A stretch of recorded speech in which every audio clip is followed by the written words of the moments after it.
확인을 하도록 하겠습니다. 그래서 지난주에는 이 본질적으로 동일한 것에 대해서, 신약과 구약이 본질적으로 동일하다는 면에 대해서 살펴봤죠. 유사점을 살펴봤죠.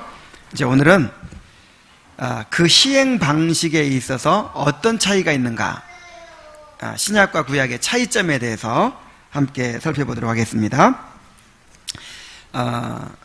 이 11장에서 칼빈은 5가지 차이점을 이야기하고 있어요.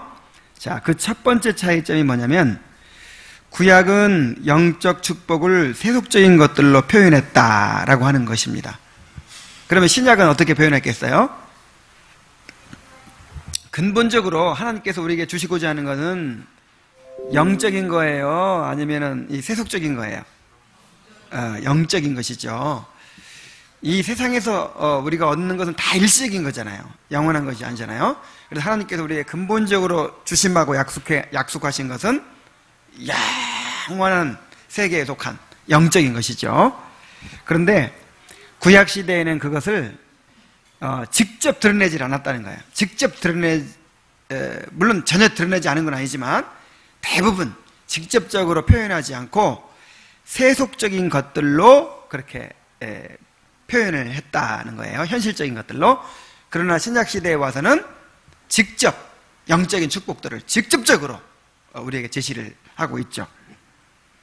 자, 그래서 1절 보면은 이 땅의 혜택들은 하늘의 것들에게로 이끄는 것임 그랬어요. 구약 성경에 이 땅에 속한 혜택들을 엄청나게 약속하시잖아요. 너희가 하나님의 말씀을 잘 순종하면, 신명 28장 같은 경우에는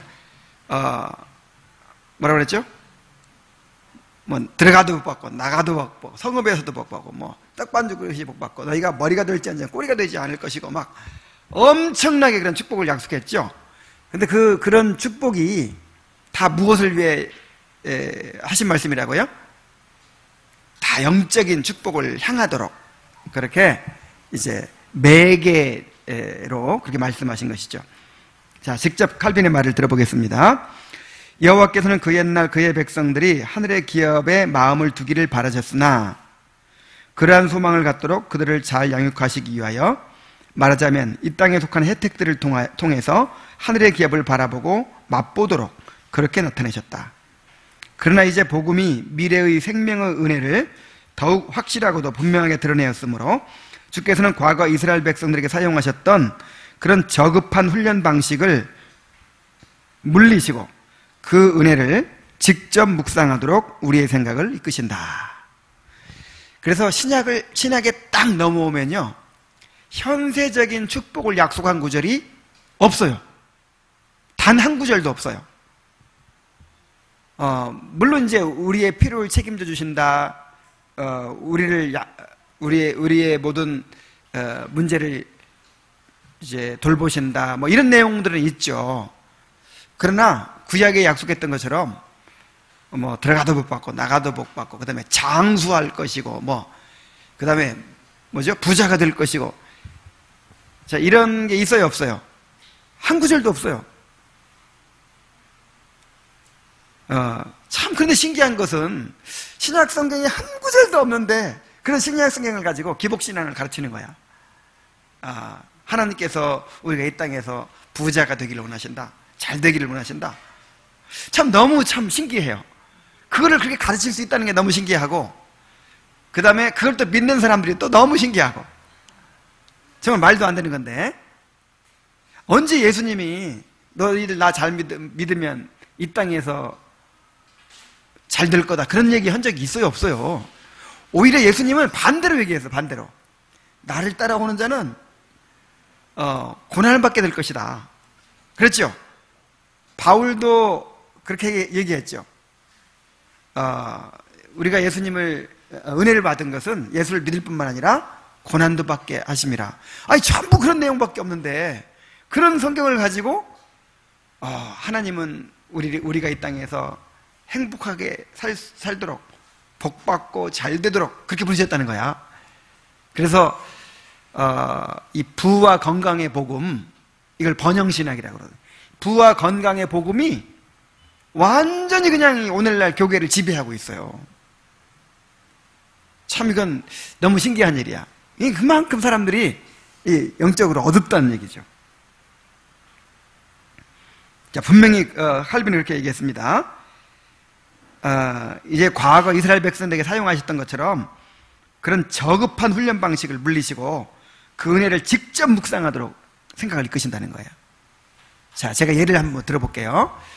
우리 은겸이나 하군이한테 골고루 음식을 먹게 만든다든지, 그 다음에 밥 먹고 나서 양치질을 하게 만든다든지, 이런 좋은 생활 습관을 가르쳐 줄 때 어떻게 가르쳐 주나요?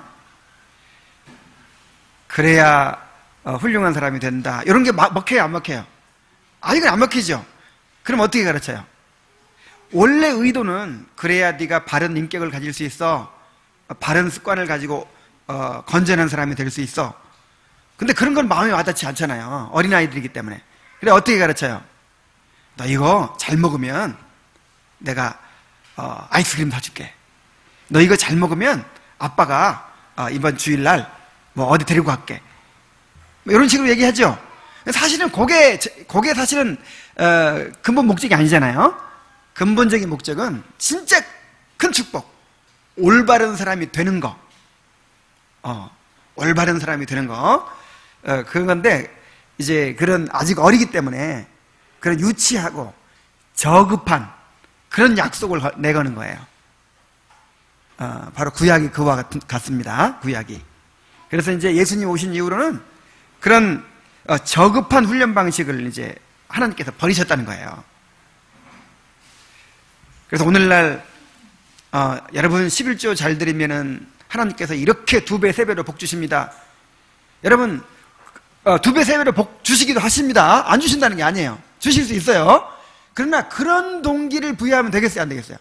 이제 어른이 됐는데 우리 송미정 성도님, 내가 아이스크림 사드릴 테니까 양치질 잘하세요. 아니, 그런 말을 그렇게 만약에 동기부여한다면 말이 되겠어요? 이젠 방법이 달라지는 거죠. 자, 2절을 봅니다. 구약 백성은 후견인의 보호 아래 있는 어린아이 상태였음 그랬죠. 갈라디아서 4장 1절로 2절에 보면 후견인의 비유가 나옵니다. 한번 찾아봅시다. 갈라디아서 4장 1절부터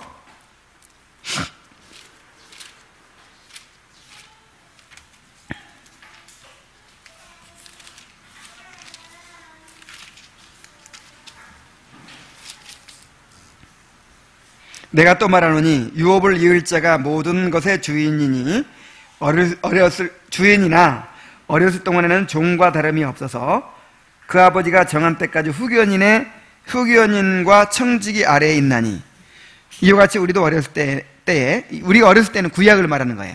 이와 같이 우리가 어렸을 때에 이 세상의 초등학문 아래에 있어서 종노릇하였더니 때가 차면 하나님이 그 아들을 보내서 여자에게 나게 하시고 율법 아래 나게 하신 것은 율법 아래 있는 자들을 속량하시고 우리로 아들의 명분 얻게 하려 하심이라 그랬어요. 자, 이제 한 집안에 상속자가 있습니다. 그래서 아버지가 그 아들한테 전부 상속을 해줬어요. 근데 그 아이가 상속 재산을 관리할 수 있어요, 없어요? 없죠. 그러니까 어렸을 때는 후견인을 둬가지고 후견인의 이제 수하에 있는 거예요. 그 재산이나 모든 걸 다 누가 관리해요? 후견인과 청지기가 다 관리하고, 이 아이는 종 같아. 그죠? 그 당시에는. 그런 것처럼, 구약시대에는 아직 그 어리다고 하는 것은 계시의 측면입니다. 그 계시의 측면에서 아직 어린 시대예요. 그래서, 모형과 그림자를 통해서, 여러 가지 현세적인 그런 축복을 통해서 이제 그리스도를 나타내고 또 그리스도께서 이루실 그런 구속의 은혜를 나타낸 것입니다. 자, 칼빈의 말을 또 직접 들어봅시다. 유대민족이나 우리에게나 동일한 유업이 지정되어 있었으나 그들은 아직 어려서 그것들을 받아서 운영할 수가 없었다. 그들에게도 동일한 교회가 존재하였으나 아직 어린 유아기의 상태를 면치 못하고 있었던 것이다. 그러므로 주께서는 그들을 이러한 후견인의 보호 아래 두셨고 영적인 약속들을 있는 그대로 노골적으로 제시하지 않고 그들의 분량에 맞추어서 이 땅에 속한 약속들로서 예표하는 방식으로 제시하신 것이다. 그래서 가나안 땅도 사실은 가나안 땅을 주시고 그들을 제사장 나라로 만들어 주시는 것이 그게 원래 하나님께서 근본적인 목적이 아닌 거예요. 그들에게 진짜 주려고 하는 건 뭐예요? 영원한 하나님의 나라, 영원한 하나님의 백성이 되게 해주는 건데 아직 그걸 이해를 못하니까, 아직 잘 못 보니까 이제 가시적으로 보여주려고 이제 가나안 땅을 약속하신 거예요. 큰 민족을 이루어질 것이라고 하고 제사장 나라를 세우시고 또 왕을 세우시고 제사장을 세우시고 선지자를 세우시고 이렇게 하신 것입니다. 자, 그렇기 때문에 3절에 보면 이 땅의 축복과 형벌은 모형이었음 그랬죠. 구약시대에 보면은 하나님의 그 형벌이 직접적으로 막 임하죠. 오늘날에는 전혀 직접적으로 임하지 않는다, 뭐 이건 아니지만은 오늘날도 하나님께서 형벌을 내리시긴 합니다. 그러나 구약시대는 직접적이잖아요. 이렇게 복을 주는 것도 막 이렇게 직접적으로 그렇게 약속하시고 또 주시고, 그 다음에 벌 주는 것도 막 하늘에서 막 직접 벌이 막 내리잖아요. 그런데 신약에 와서는 그게 이제 드러나게 그렇게 막 물질적인 복을 막 이렇게 드러나게 제시하고 그 다음에 형벌을 막 주고 이런 거 없어졌죠. 왜냐면은 이 땅의 축복과 형벌은 구약시대에 있었던 축복, 또 구약시대에 있었던 형벌은 장차 하나님께서 영원한 하늘의 기업을 주실 것, 그 다음에 영원한 심판의 형벌을 내리실 것에 대한 모형이었어요. 자, 구약에서는 여호와께서는 신자들을 향한 그의 자비하심을 이 땅의 좋은 것들로서 입증하시고 악인들에 대하여 장차 있을 그의 심판을 육체적인 형벌들을 통하여 입증하셨다. 자, 그러니까 현세적으로 막 하나님의 심판이 내릴 때 소돔과 고모라에 막 심판이 내리는 거야. 그걸 통해서 뭘 깨달을 수 있을까요? 이거 하나님의 심판이 있다. 장차 우리가 하나님의 영원한 심판을 받게 될 것이다. 이걸 깨닫게 되겠죠. 그래서 첫 번째 차이점이 뭐예요? 구약시대에는 이런 영적인 축복을 세속적인 것들로 나타냈다. 신약시대에는 직접적으로 영적인 축복을 선포했다 하는 것입니다. 자, 두 번째 차이점은 구약은 형상과 의식들을 통해서 실체를 표현했다는 거예요. 왜? 그때는 아직 실체가 없기 때문에. 그래서 이제 형상과 의식들을 통해서 어떤 조항들, 율법의 조항들을 통해서 이제 표현한 것이 구약이고 실체를 직접 드러낸 것이 신약인데, 구약 때 주어진 언약을 옛 언약이라고 하고 신약에서 와서 이제 실체로 예수님께서 피로 세우신 언약이 새 언약이죠. 새 언약이 맺어진 것은 예수님의 피로 맺어져 있기 때문에 실제로 언약을 체결한 것은 이제 그 신약 시대에 와서죠. 그러나 이 두 가지가 다른 게 아니란 말이에요. 구약은 실체가 없고 다만 실체의 형상과 그림자를 보여준 것 뿐이었으나 신약은 진리의 실체 그 자체를 계시해주고 있다.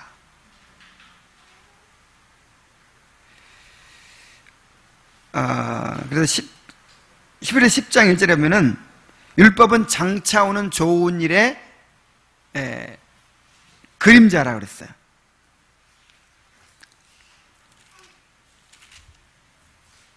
율법은 장차 올 좋은 일의 그림자일 뿐이요 참 형상이 아니므로 그랬어요. 여기서 율법이라는 말은 구약이라는 뜻으로 읽어야 됩니다. 여기서는 그러니까 율법을 좁은 의미로, 그러니까 똑같은 단어라도 지금 어떤 개념으로 말하느냐가 다 달라요. 율법을 십계명 같은 좁은 의미로 말할 때도 있고, 그 다음에 구약 성경이라는 의미로 말할 때도 있고, 여기서는 그냥 구약 자체의 의미로 말한 거예요. 그래서 율법은 장차 올 좋은 일의 그림자일 뿐이요 참 형상이 아니므로 그랬죠.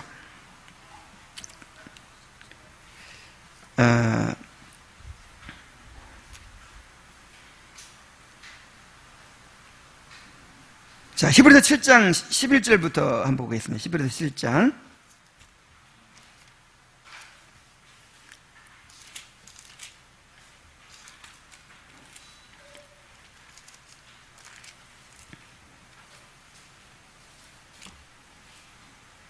자, 레위 계통의 제사직분으로 말미암아 온전함을 얻을 수 있었으면 백성이 그 아래서 율법을 받았으니 어찌하여 아론의 반차를 따르지 않고 멜기세덱의 반차를 따르는 다른 한 제사장을 세울 필요가 있느냐.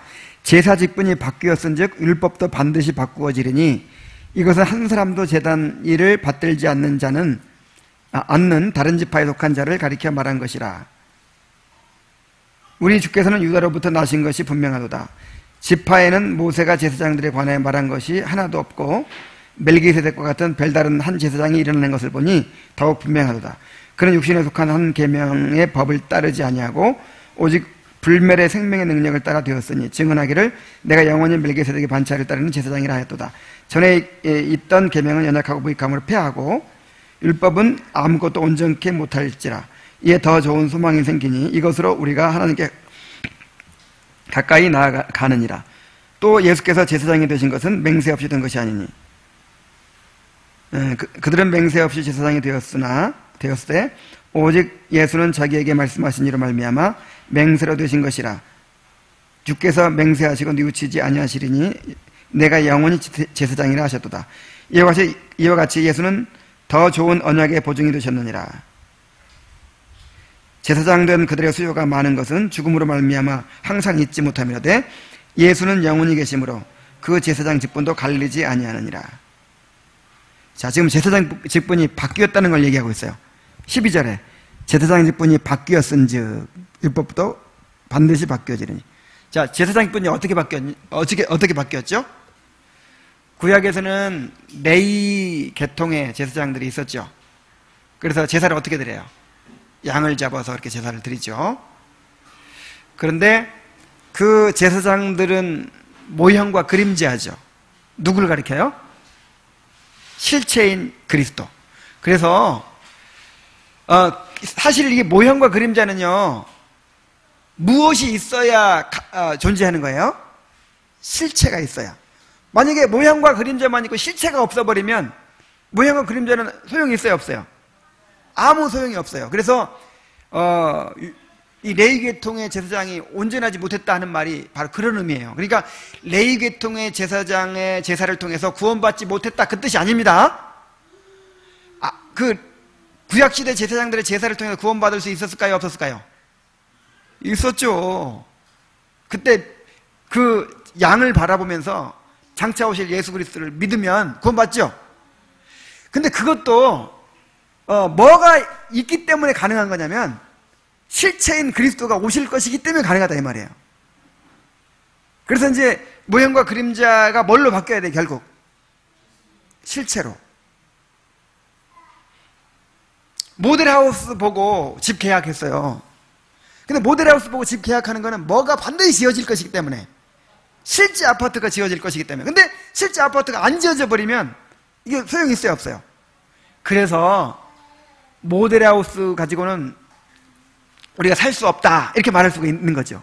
온전케 못한다 뭐 이렇게 말할 수 있는 거죠. 그러나 모델하우스 보고 집 샀어도 내 집 될 수 있어요, 없어요?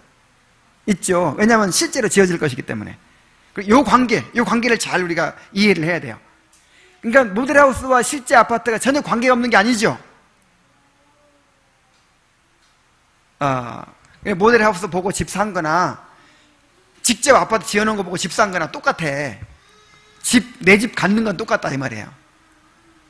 구약시대 모형과 그림자, 양과 소 제사 드리면서 예수 믿은 거나 신약시대 십자가에서 달리신 예수님 보고 예수 믿은 거나 그 결과는 똑같아. 근데 그 방법은 달랐다 이 말이에요. 방법은. 그래서 제사장 직분이 바뀌어지면 뭐도 바뀌어야 한다? 율법도 바뀌어야 한다. 언약도 바뀌어야 한다. 그래서 언약이 바뀌어졌어요. 히브리서 18장 6절로 13절. 히브리서 8장 6절로 13절.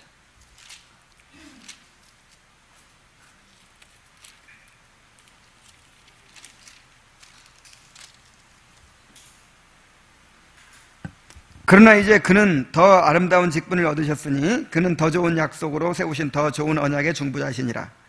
첫 언약이 무흠하였더라면 둘째 것을 요구할 일이 없었으려니와. 여기서 흠이 있었다는 거죠. 처음에 언약은 옛 언약은 흠이 있고 부족했다는 거죠. 그래서 그것 때문에 구원받을 수 없었다 이런 뜻은 아니란 말이에요. 실체가 있어야 온전해지는 법이라 그 뜻이에요. 그들의 잘못을 지적하여 말씀하시되 주께서 이르시되 볼지어다 날이 이르러 내가 이스라엘 집과 우리 유다 집과 더불어 새 언약을 맺으리라. 또 주께서 이르시기를 이 언약은 내가 그들의 열조의 손을 잡고 애굽 땅에서 인도하여 내던 날에 그들과 맺은 언약과 같지 아니하였도다. 그들은 내 언약 안에 머물러 있지 아니하였으므로 내가 그들을 돌보지 아니하였느니라. 이렇게 쭉 나오죠.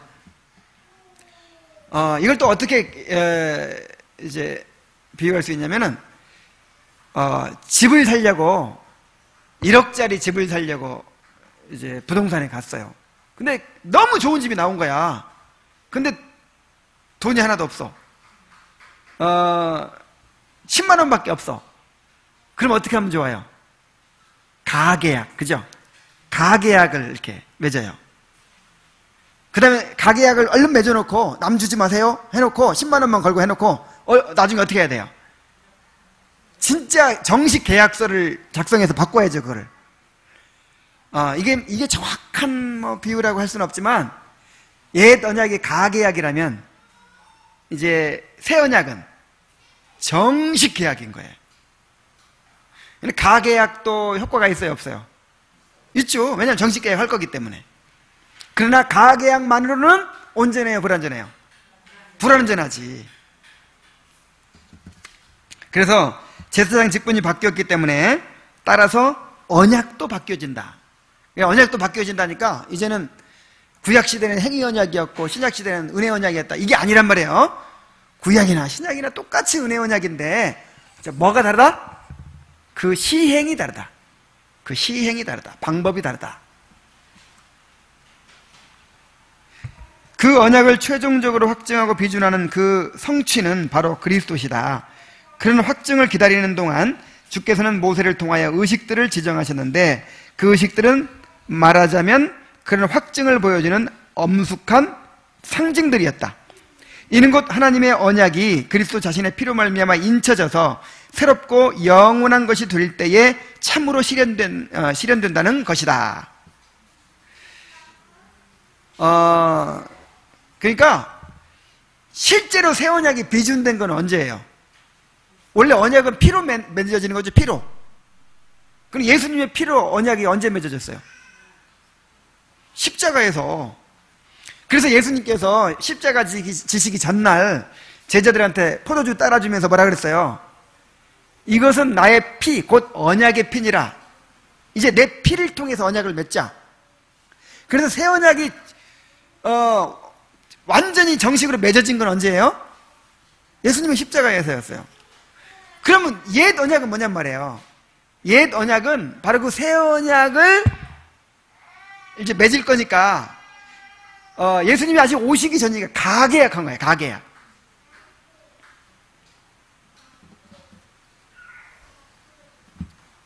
그럼 만약에 예수님이 안 오셔버렸다. 그럼 어떻게 됐을까요? 구약시대 사람이 싹 구원받지 못하는 거지. 그러나 하나님이 하시는 일은 너무 확실하고 그렇기 때문에 구약시대 사람들도 다 구원받은 거예요. 그러니까 인간적으로 하면 구약시대 사람들은 예수님 오셔서 딱 새 언약 맺으실 때까지 원래 천국 못 가고 기다리고 있어야 돼. 근데 하나님의 일은 다르죠. 너무 확실하기 때문에 그 아브라함도 지금 하늘에 가 있어요. 다. 자, 이해가 되죠? 5절. 어린아이 상태와 성숙한 상태. 그러므로 그리스도께서 육체로 나타나시기 전에 유대인들이 율법의 보호와 지도를 받아 그리스도께로 인도함을 받았다는 사도의 말씀이 여기서 율법은 넓은 의미로 얘기한 거예요. 구약의 온갖 그런 의식과 무슨 상징과 구약의 그런 이제 율법 조항들 다 포함해서 그 율법의 보호와 지도를 받아 그리스도께로 인도함을 받았다는 사도의 말씀이 무슨 의미인가 하는 것이 분명해진다. 바울은 이런 연약한 깨달음의 상태를 어렸을 때라는 말로 묘사하고 있다. 마침내 그리스도께서 빛을 발하시고 그를 통하여 신자들의 지식이 성숙하게 되는 때가 오기까지 이처럼 어린 상태에 있는 유대인들을 이 세상의 초등학문과 사소한 외형적인 행위들로 훈련받도록 하는 것이 여호와의 뜻이었던 것이다. 그러니까 뭐 복 받고 안 받고 뭐 이런 거 다 초등학문이야. 그렇죠? 그 다음에 이런 상징, 의식 이게 다 초등학문이야.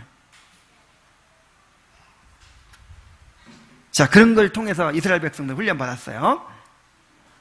그래서 그런 면에서 어리다고 하는 것이죠. 6절. 구약의 위대한 성도들도 어린아이 상태에 있었음. 이런 면에서 아브라함이나 구약의 선지자들이 탁월한 믿음과 성령의 능력을 가졌지만 그들도 역시 후견인에게 맡겨진 어린아이들이었다. 그래서 심지어 세례 요한조차도 천국에서는 어떤 자다? 가장 작은 자다.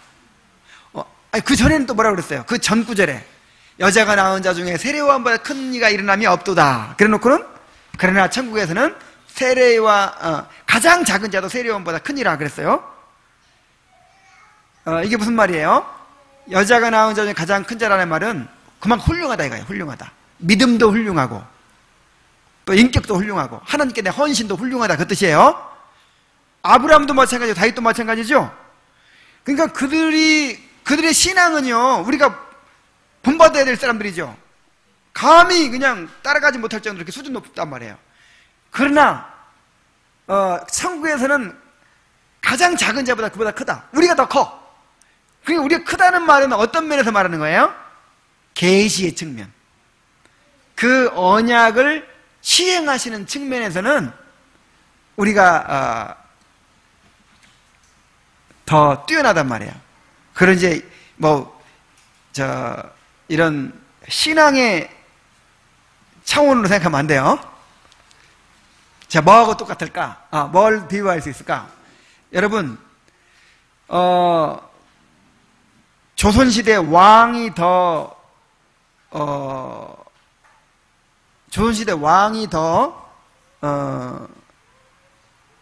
뭐라고 해야 되나? 잘 누리고 살았을까요? 아니면 지금 내가 더 잘 누리고 살까? 근데 이제, 예를 들어서, 실제 권력이라든지 그런 거는 왕이 훨씬 더 누리고 살죠. 근데 세종대왕에 핸드폰이 있었어, 없었어? 나는 지금 여기서 막 영상으로 미국에 있는 사람하고 대화를 해. 세종대왕의 꿈이나 꿀 수 있어요? 그런 면에서는 누가 뛰어나요?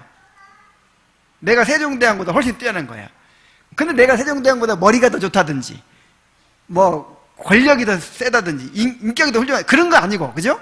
그런 면에서 세종대왕이 뛰어나지만, 그런 지식, 과학의 발전, 이런 걸 누린 거는 누가 더 뛰어나요? 내가 뛰어나요. 요런 차이입니다. 요런 차이. 그러니까, 아브라함도 모세도 다 어린아이 상태였다. 이렇게 할 때, 그들의 신앙이라든지, 경건이라든지, 요게 아니라 뭐라고요? 계시가 주어진 분량, 그 언약의 시행 측면에서 그렇다 이 말이에요. 자, 이제 세 번째 차이점을 봅시다. 자, 구약은 조문에 근거하며 신약은 영에 근거함 그랬죠.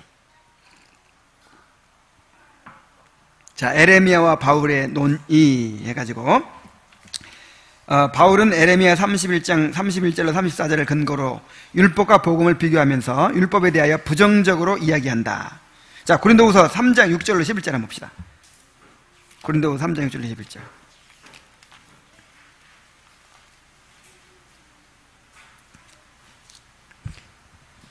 그가 또한 우리를 새 언약의 일꾼되게 만족하게 하셨으니 율법 조문으로 하지 않고 오직 영으로 함이니 율법 조문은 죽이는 것이요 영은 살리는 것이니라.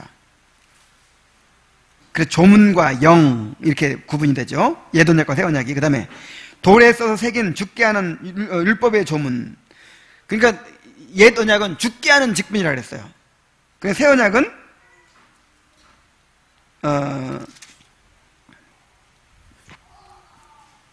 하물며 영의 직분은 더욱 영광이 있지 않겠느냐. 살리는 직분이에요.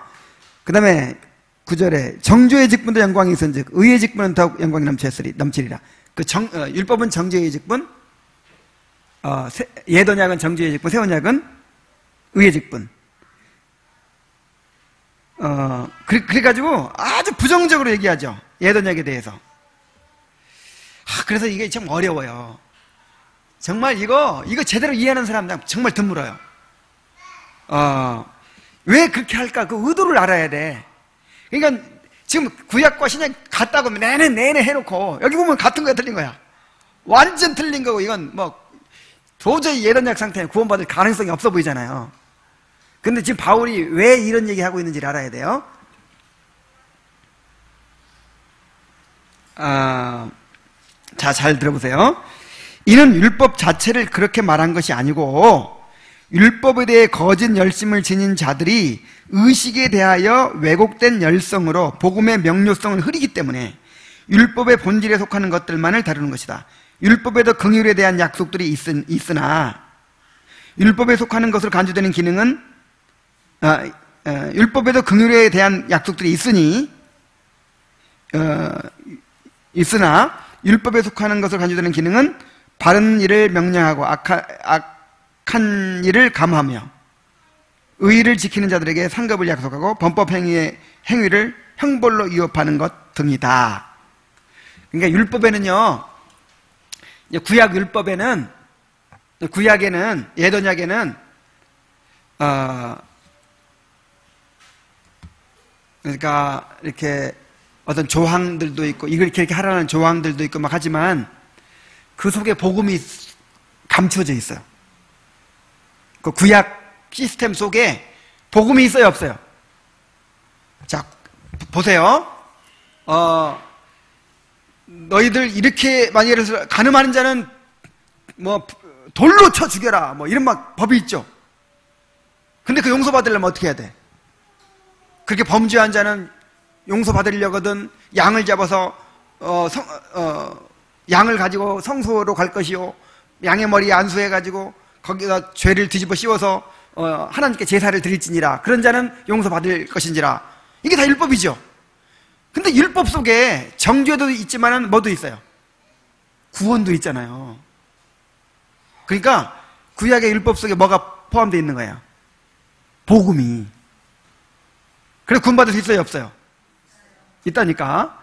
근데 이 바울은 어떤 측면을 얘기하고 있는 거냐면은 지금 그 율법주의자들은 지금 그 복음은 빼버리고 그 온갖 의식들과 율법의 조항들과 상징들만 막 붙잡고 있죠? 그걸 얘기하고 있네, 그걸. 자, 무슨 얘기인지 이해가 됩니까? 바울 사도가 지금 이 복음과 율법을, 구약과 신약을, 옛 언약과 새 언약을 날카롭게 대립시켜가지고 막 이렇게 옛 언약을 막 율법을 부정적으로 막 얘기하고 있는 거는, 이거는 뭐 율법 조문이고 죽이는 것이고 정죄하는 것이고 막 이렇게 하고 있는 이유는 율법이 원래 그렇다는 게 아니라 율법 속에도 사실은 구원이 들어있는 건데 지금 율법주의자들 그 조항과 상징과 의식과 요구만 붙잡고 있는 그 사람들을 공격하느라고 그 측면만, 율법의 그 측면만 얘기하고 있는 거라고요?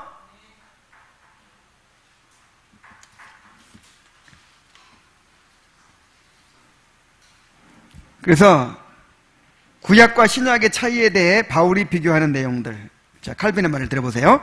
그러나 이처럼 조문과 영이 차이가 있다고 하여 여호와께서 유대인들에게 그의 율법을 주신 것이 전혀 열매가 없는 일이었고 그들 중 아무도 그에게로 돌아오지 않았다는 식으로 생각해서는 안 될 것이다. 그래서 이 말씀을 뭔가 이 의도를 알지 못하고 성경을 전체적으로 보지 못하는 사람들은 요 구절만 딱 보면 어때요? 구약 시대는 행위 언약이고 이거는 율법 시대고 그때는 복음이 없었고 이렇게 생각해 버린단 말이에요.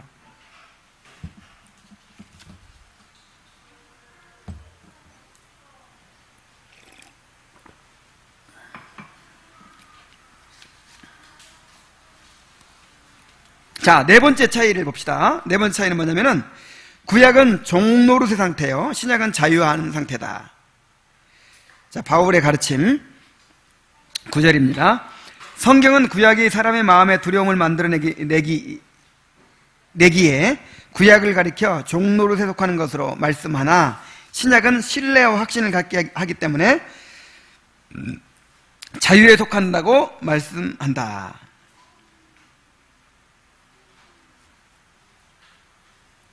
자, 구약은 종노릇, 신약은 뭐라고요? 자유인, 이렇게 얘기를 하는 거예요. 구약은 종노릇, 신약은 자유인.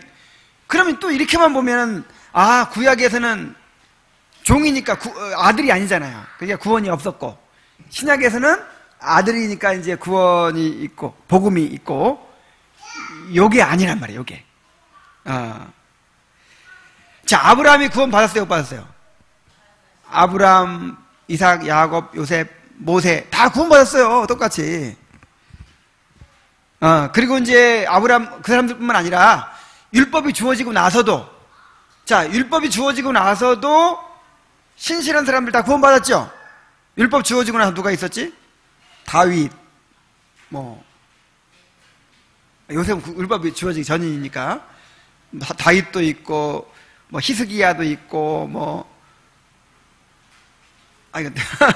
자, 보아스도 있고 룻도 있고 다 있잖아요. 그죠? 그런 사람 다 구원받았죠.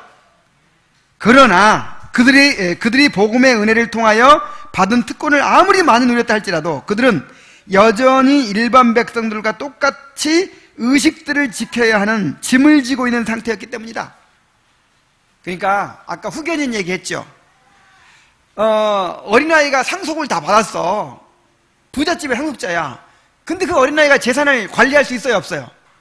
그러니까 후견인이 자기가 관리를 딱 하면서 그 아이를 관리한단 말이에요.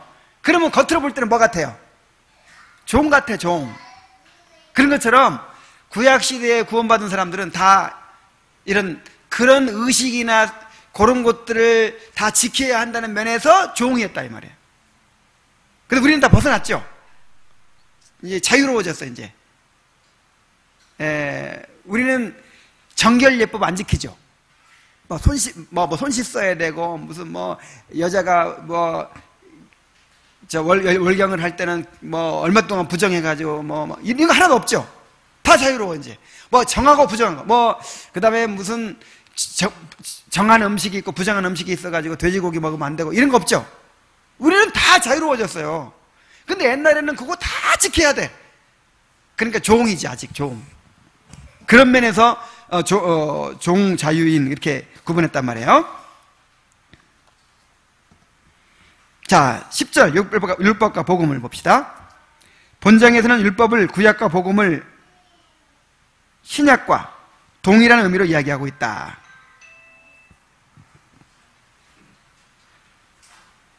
그래서 지금 칼빈이 얘기하고 있을 때, 칼빈이 아니라도 성경에서 그렇게 얘기하는 곳이 있어요. 율법은 장차오는 것의 그림자요, 참형상이 아니므로 할 때, 거기서 말하는 율법은 십계명을 가리키는 게 아니야. 구약 전체를 말하는 거예요. 구약 전체 시스템을 다 말하는 거예요. 그래서 지금 10장에서 율법을 구약과 동의어로 지금 얘기하고 있는 거예요. 복음을 신약과 동의어로 이야기하고 있는 거예요. 그래서 구약이라는 말을 사용할 때 다음에 두 경우를 구분해야 돼요. 첫째, 구약을 율법 이전에 공포된 약속들까지 포함하여 이야기하는 경우. 자, 구약 그러면 그 율법 주어진 것도 있지만 율법 전에 약속이 주어졌잖아요. 은혜 언약이. 그거 다 구약이죠. 그럼 구약에 복음이 있었어요, 없었어요? 있었죠. 자, 그런 경우에는 단지 명료성의 차이일 뿐 구약의 성도들도 동일하게 새 언약을 바라보고 참여했어요. 자, 아브라함도 사실은 새 언약을 바라보고 참여한 거예요, 거기에. 그렇죠? 아브라함 구약에 살았지만 새 언약을 바라보고 참여한 거예요. 구약도 새 언약과 다른 게 아니에요. 그런데 구약에도 포함되어 있는 신약과 동일한 구원의 약속을 제외하고 온갖 율법의 조문들과 의식들만을 가리키는 경우가 있어요. 율법이라고 할 때, 구약이라고 할 때. 이런 경우가 바로 에레미야나 바울의 논지였어요. 부정적으로 표현할 때. 그러니까 구약은, 옛 언약은 정죄의 직분이고 뭐 죽이는 것이고 막 그렇게 얘기할 때는, 자, 이 전자를 얘기한 게 아니라 후자를 얘기한 거다. 자, 그 다음에 다섯 번째 차이점. 구약은 한 민족을 다루나 신약은 모든 민족을 다룬다. 그래서 구약 시대에는 어느 민족만 구원받죠? 이스라엘 민족. 물론 뭐 룻이라든지 아니면 꼭 이스라엘 사람 아니라도 이렇게 구원받은 사람이 있을 수가 있어요. 그런데 소수였지. 주로 이스라엘 백성만 택한 민족이었어요. 하나님의 교회가 이스라엘 민족으로만 이루어졌어요. 그러나 신약에 와서는 전 세계로 모든 민족에게로 범위가 넓어져 버렸어요. 바로 그런 차이가 있습니다. 구약과 신약이. 11절, 유대인과 이방인 사이의 담이 그리스도로 말미암아 무너졌다 그랬죠. 그리스도께서 오시기 전까지는 한 민족을 구별하셔서 그 민족에 그의 은혜의 언약을 베푸셨다. 유대인에게 허락하신 율법이 유대인과 이방인을 가로막는 담이 되었다. 그러나 하나님의 계획은 처음부터 모든 민족을 향해 있었다. 하나님이 요즘 흔히 유행하는 말처럼 월드 비전을 품으신 거예요. 세계 비전. 뭘로 알아요? 아브라함에게 언약을 주시면서 장차 내 씨로 말미암아 천하 만민이 복을 얻으리라. 그 복은 뭐예요? 구원이죠. 그래서 천하 만민이, 내 씨는 누구예요 그럼? 예수 그리스도. 예수 그리스도를 통해서 천하 만민이 구원 얻으리라. 그러니까 하나님께서 아브라함을 택하시고 이스라엘 백성을 택하실 때 벌써 온 세계의 사람들을 다 바라보시면서 택한 거예요. 그래서 이스라엘 백성을 택해서 하나님 나라의 모델을 한번 보여주고, 그 다음에 율법을 주고, 거기서 메시아가 탄생하게 만들고, 복음을 맡겨서 온 세상에 이렇게 퍼져나가게 만들 계획을 하셨던 것입니다. 그래서 때가 참에 그리스도께서 오심으로 유대인과 이방인 사이에 담이 무너지게 된 것이죠. 12절, 이렇게 이방인들을 부르시는 일은 만세와 만대로부터 감추어졌던 비밀이었다 그랬어요. 비밀. 여러분, 이 이방인과 유대인의 담이 무너져버리고 이방인과 유대인이 그리스도 안에서 하나가 돼가지고 하나님께 나아가는 거, 이거는 구약시대는 꿈도 꿀 수 없었던 일이에요. 그러니까 얼마나, 이거는 상상도 할 수 없었던 일이야. 그래서 베드로같이 그렇게 뛰어난 사도도 그 고정관념이 안 깨지는 거야. 보세요. 예루살렘의 이제 교회가 크게 막 성장했죠. 예수님의 지상 사명이 뭐였죠? 가서 모든 족속으로 제자를 삼으라 그랬죠? 그래도 못 알아들어. 그래도 자기 민족만, 이스라엘만 구원받아야 되는 줄 알아. 그렇게 얘기했는데도. 그래가지고 예루살렘 떠나지도 않고 계속 그 자리에 머물러 있으니까 어떻게 하셨어요? 핍박이 나게 해가지고 온 세상에 흩어지게 만들었어. 그럼 온 세상에 흩어졌으면 이제 다른 민족에게 복음 전해야 되죠. 거기 가서도 자기 민족만한테만 전해. 유대인들한테만 전해. 근데 이제 몇몇 선구자들이 안디옥에서 이방인에게도 전하기 시작한 거. 그것이 아주 큰 효시가 됐어. 그런데 빌립이 사마리아에서 막 전하고. 근데 이것이 막 비난받는 거야. 어떻게 이방인들에게 복음을 전하느냐? 막 이렇게. 베드로도 이게 안 깨져. 그러니까 하나님이 고넬료한테 보내시면서 환상을 3번이나 보여주잖아요. 막 돼지고기라든지 막 이런 거 막 부정한 음식을 내려주면서 잡아먹으라. 내가 부정한 음식은 내가 먹어본 적이 없습니다. 그러니까 하나님이 정하게 하신 것을 부정하다고 하지 말아라. 그러니까 유대인들의 사고방식으로는요, 이방인들이 하나님의 백성으로 이렇게 들어온다는 거, 유대인과 이방인이 하나가 된다는, 이거는 상상도 할 수 없었던 일인데 하나님 마음속에는 다 비밀로, 이렇게 비밀의 계획으로 있었다 이 말이에요. 그게 이제 예수 그리스도께서 오심으로 이제 드러나게 된 거죠. 그게 뭐냐면 교회예요. 교회가 비밀이야, 비밀. 하나님 마음속에 감춰져 있던 미스테리온, 비밀. 자, 5번째, 경륜의 차이를 근거로 하나님의 공의와 일관성에 대하여 제기하는 반론들에 대한 반박. 5번째가 6번째네. 이제 마지막으로 이제 그러면 이렇게 의문을 제기할 사람들이 많을 거예요. 아니, 구약에 행하는 것이 다르고 신약에 행하는 것이 달라, 그죠? 그러면 하나님이 어떻게 이렇게 하실 수가 있느냐? 거기에 대해서 칼빈이 어떻게 반박을 합니까?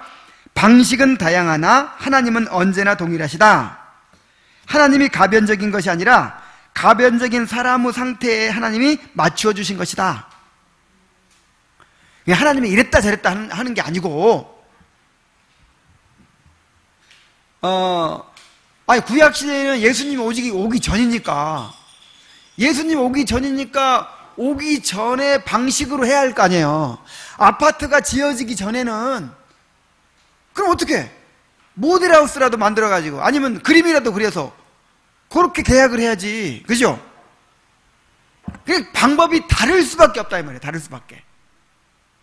그러니까 하나님이 이랬다 저랬다는 것이 아니라 사람의 상태가 다르기 때문에 하나님께서 맞춰주신 거예요. 구약시대와 신약시대에. 그러니까 똑같은 음겸이라도, 똑같은 서영이, 학군이라도 어렸을 때 다르고 커서 다릅니다. 그죠? 지금은 업고 다니지만 커서도 업고 다니면 돼요, 안 돼요? 커서는 이제 스스로 걸어 다녀야지. 그게 사랑이죠. 똑같은 사랑인데, 똑같은 엄마의 사랑인데 어릴 때는 업고 다니고 좀 크면 이제 걸어 다니고. 자, 마지막 14절. 하나님께서 그의 지혜로 모든 일을 행하셨다는 거예요. 왜 하나님이 처음부터 그리스도가 오신 이후처럼 구원의 진리를 계시하지 않으셨을까? 이렇게 이제 의문을 제기하는 사람들이 있겠지만,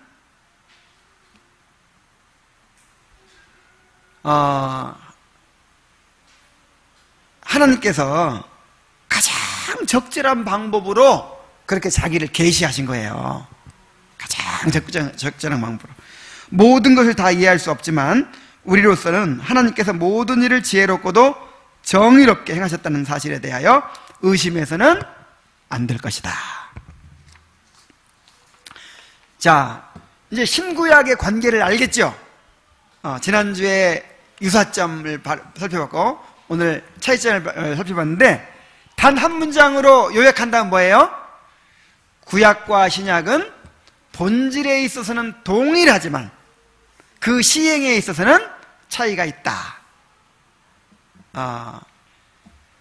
구약이 지금 어린 시절의 응겸이라면 신약은 다 성장해서의 응겸이야.